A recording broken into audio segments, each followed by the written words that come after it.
Jury members, on the night of September 6, my client, William Santiago, a 21-year-old Marine, attempted suicide in his barracks.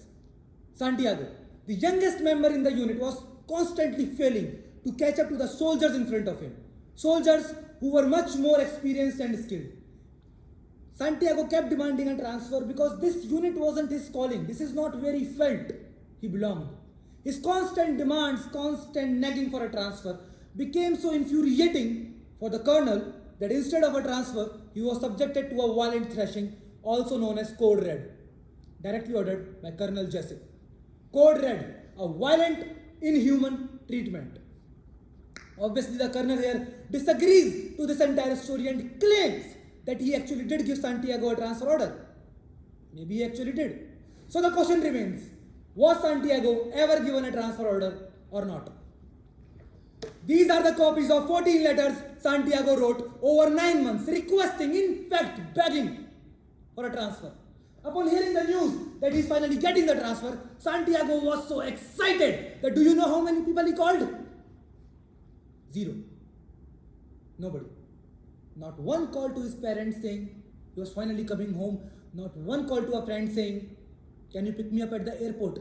He was asleep in his bed at midnight, and according to you, Colonel, he was getting transferred in 2 hours. Yet everything he owned was hanging neatly in his closet, folded neatly in his footlocker. You came here for 1 day, packed the bag, made 3 phone calls. Santiago was leaving for the rest of his life. And he hadn't called a soul. He hadn't packed a thing. Can you explain that? The fact is, there was no transfer order. Santiago wasn't going anywhere. Men of power like you think they can get away with anything. You tormented this kid to the point where taking his own life seemed a better option than begging to you for one more moment. And then your lieutenant ordered the code red, didn't he? Because that's what you told him to do. And when it went bad, you cut your men loose. Colonel Jessep, I want to know the truth. I think I'm entitled to know the truth. Did you order the code red?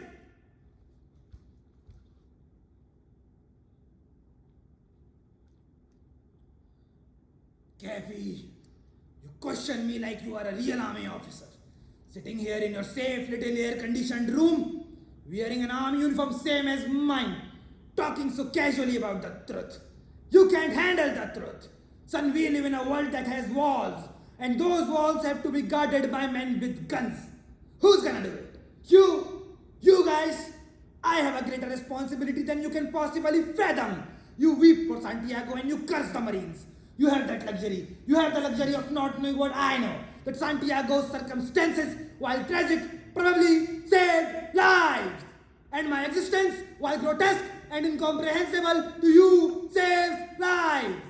You don't want the truth because deep down in places you don't talk about it at parties.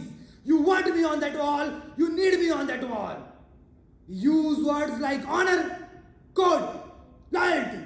We use these words as the backbone of a life spent defending something. You use them as a punchline. I have neither the time nor the inclination of explaining myself to a man who rises and sleeps under the blanket of the very freedom that I provide and then cautions the manner in which I provide it. I would rather you say thank you and went on your way. Otherwise, I suggest you pick up a weapon and stand a post. Either way, I don't give a damn what you think you are entitled to. And this kid, Santiago, he is supposed to guard that wall with me.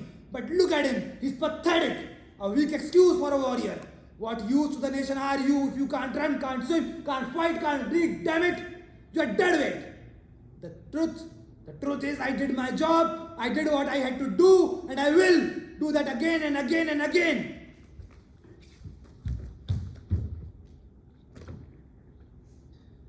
This whole thing was a mistake. I should have known that you would be the same fire-breathing maniac as you were. You have spent so much time looking over the walls. You are blind to anything inside. Why should I have to live up to your insanity? Everyone talks to me like I am the one I should change. Why should I change? I barely got to know who I am. You want me to change? That's crazy. You tell me I am bad before I get to be anything. What is that, original sin or something? Why is it that it's you who give orders and I am the one who follows them? Why is it that I have to earn your respect but you don't have to earn mine? It's you who wants me to win the war before it even starts. And when I request anything, I'm nuts. I'm not gonna cry. I'm gonna find my place in this world. Count on it. This unit was supposed to be a miracle for me. But not because of you. Because some recruiter finally saw me. And more than that, somebody decided I was good. For I was good.